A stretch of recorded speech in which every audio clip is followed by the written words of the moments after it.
Dans la nuit du 12 au 13 juin, Israël a lancé une frappe militaire d'envergure contre plusieurs cibles stratégiques en Iran. En moins de 24 heures, la riposte iranienne a été immédiate et violente. Et pendant que les missiles pleuvent, le Bitcoin s'est effondré. En quelques heures, le BTC a perdu plus de 5%, l'ETH jusqu'à 10% et certaines altcoins comme Solana ou ADA ont plongé de 9 à 11%. Dans cette vidéo, on va analyser pourquoi cette guerre impacte-t-elle si brutalement le marché crypto, pourquoi les investisseurs paniquent-ils et est-ce que c'est le moment d'acheter ou de vendre. Israël a mené une attaque surprise contre plusieurs infrastructures militaires iraniennes, notamment des installations militaires et des bases de lancement de drones. L'objectif affiché, neutraliser les capacités offensives de l'Iran et envoyer un message clair. Toute menace contre l'État hébreu sera immédiatement sanctionnée. Mais l'Iran ne s'est pas laissé faire. Quelques heures plus tard, des frappes de représailles ont visé les positions israéliennes près de la frontière nord, ainsi que des bases américaines en Irak et en Syrie. Résultat, escalade militaire, panique sur les marchés, hausse brutale du prix du pétrole et chute des cryptos. Sur les marchés traditionnels, le scénario classique de crise a été activé. Le dollar américain, le yen japonais, l'or, le franc suisse ont immédiatement pris de la valeur. Ce sont les fameux actifs refuges. Quand le monde devient instable, les investisseurs s'y refusent. Mais du côté des actifs plus risqués, c'est la débandade. Le Nasdaq a perdu 2,3%, le pétrole brun a bondi au-dessus des 91 $ le baril, et dans le monde des cryptos, c'est un véritable bain de sang.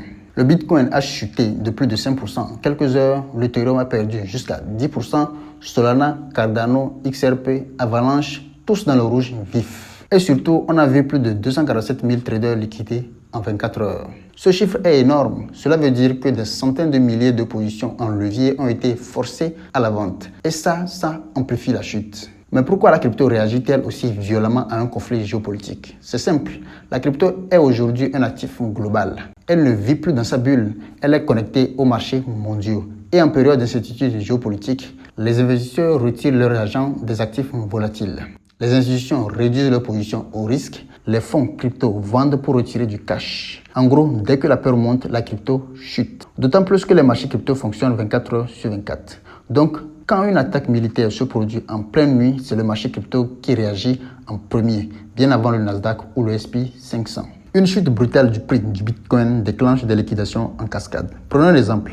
Un trader a une position en levier x10 sur le Bitcoin à 70 000 $.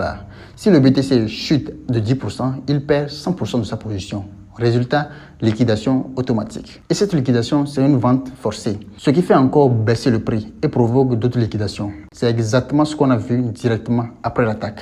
Une spirale baissière accentuée par les robots de trading, les stop-loss, le manque de liquidité sur certains exchanges. Depuis l'approbation des ETF Bitcoin Spot, de nombreux acteurs traditionnels sont rentrés sur le marché crypto. L'exemple de BlackRock, Fidelity, ARK Invest. Mais ce qu'on a oublié, c'est que ces institutions ont des protocoles de gestion de risque ultra stricts. En cas de crise, elles n'hésitent pas à vendre pour protéger leur portefeuille. Et hier, ce qui s'est passé, plusieurs ETF ont enregistré des sorties nettes. Des millions de dollars retirés provoquant une pression vendeuse énorme sur le marché. Donc oui, l'arrivée des institutions a apporté de la légitimité à la crypto, mais aussi une nouvelle vulnérabilité. Leur comportement est dicté par la peur des marchés traditionnels.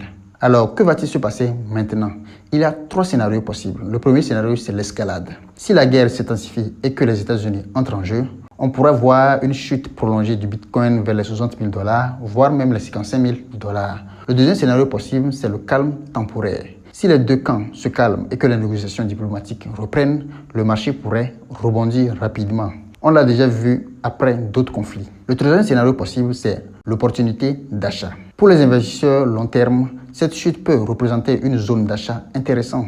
Fondamentalement, rien n'a changé dans les perspectives du Bitcoin. Le halving a eu lieu, les ETF sont là, l'adoption continue. Mais attention, il faut être prêt à encaisser encore plus de volatilité. L'or a touché les 2390 $ l'once, proche de son ATH. Le DXY, l'indice du dollar, est en hausse. Et étonnamment, certains stablecoins comme l'USDT, USDC sont utilisés massivement, non pas pour acheter, mais pour fuir les marchés crypto tout en restant dans l'écosystème. Ce qu'il faut retenir, c'est que dans ce genre de crise, la liquidité est la reine. Ceux qui peuvent sortir vite s'en sortent mieux. En réalité, le marché nous envoie un message très clair. La crypto n'est pas encore un actif refuge. Certains espèrent que le Bitcoin se comporte comme l'or. Mais les faits sont là. En cas de guerre, il chute. Pourquoi? Parce que la crypto reste perçue comme un actif à haut risque. Ce n'est pas une mauvaise chose. C'est une étape normale dans l'évolution d'un marché jeune. Mais il faut en être conscient et adapter sa stratégie en conséquence. Alors, faut-il paniquer? Je dirais non. Ce genre de choc politique nous rappelle une vérité. La crypto est mondiale. Elle dépend de la paix, de la politique monétaire, des institutions et même des missiles.